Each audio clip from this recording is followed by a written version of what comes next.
Hello, Scott Thomas here with Stewardship Matters.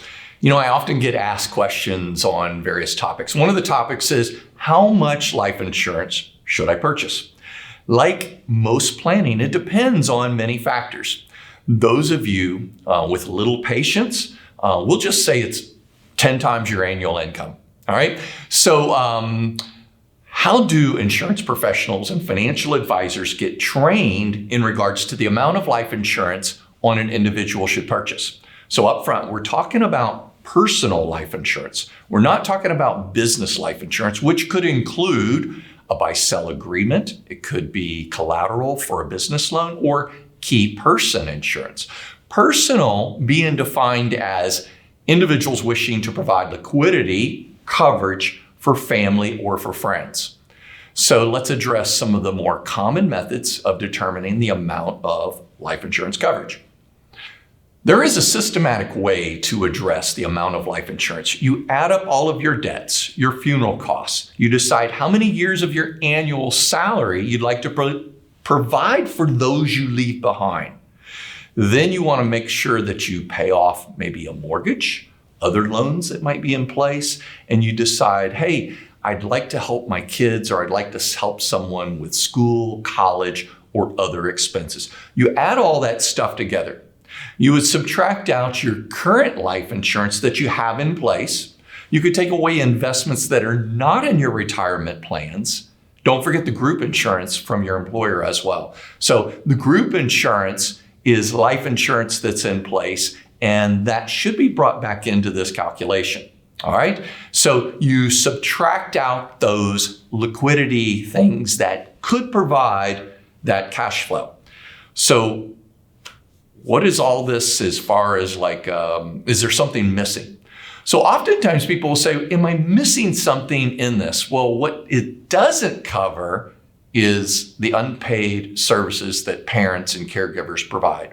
Here's some examples. So taxiing the kids around, shopping, cooking, cleaning, tutoring, lots of things that are out there that you might still want to include those. Earlier, I mentioned the 10 times your gross income. That's one solution, and it works. However, I always prefer to say on top of that, let's fund educational costs and let's look at other specific needs that may come up. So there's something called the capital needs analysis. It asks similar questions. And what it does is it requires you to write down and think about the value of a human life. Now, this has been around for decades, and it looks at the perspective of a young couple with a lot of earnings potential and their careers in front of them with young children. They're going to need a lot of life insurance. But as you get older, as a couple is nearing retirement, they've accumulated assets, they've paid down on debts, they've done things that have put them into a better financial situation so that if someone dies, it's not as dramatic as the young couple with so much in front of them. So there are formulas that factor age, earnings, and other items. And the bottom line is we tend to look at 10 times salary plus mortgage plus educational costs. So getting the amount of life insurance can be a big cost.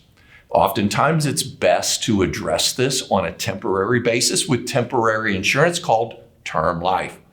There are times when cash value plans may be considered as part of the overall mix in your custom planning, because you're now looking at maybe taxes and cash flow and risk and long-term needs, and not just fixing on the formula to fix the near-term needs. All right.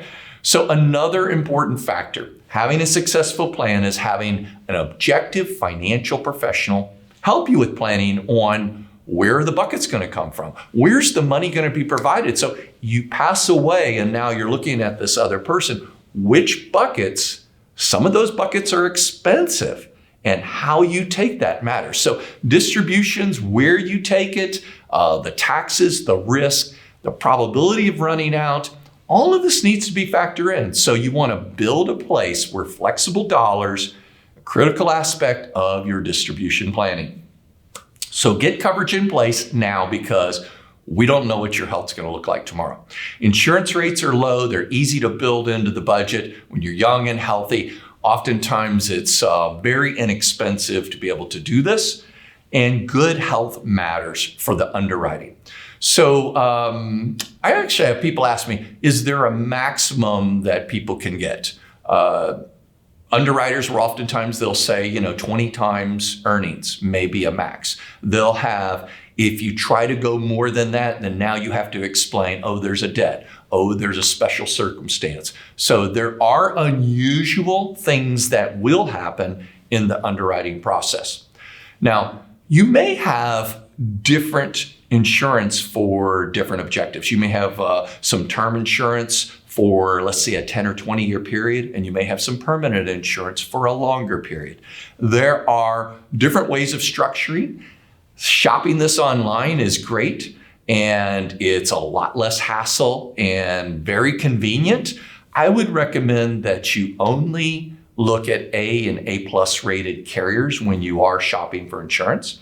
And then again, as we reduce liabilities, pay off debts, as we get older, there will be a decrease in the amount of insurance usually required in order to accomplish the goals. So being realistic about your asset values, your assets' ability to be liquidated. Remember, we're turning assets into cash flow. We're turning it into an income stream.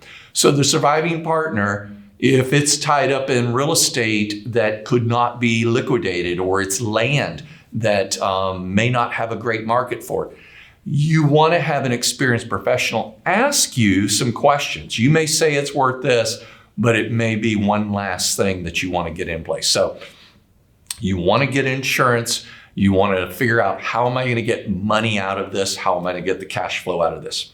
Okay, so there's 5 ways to get money out of life insurance. Number 1, you die and there's a death benefit.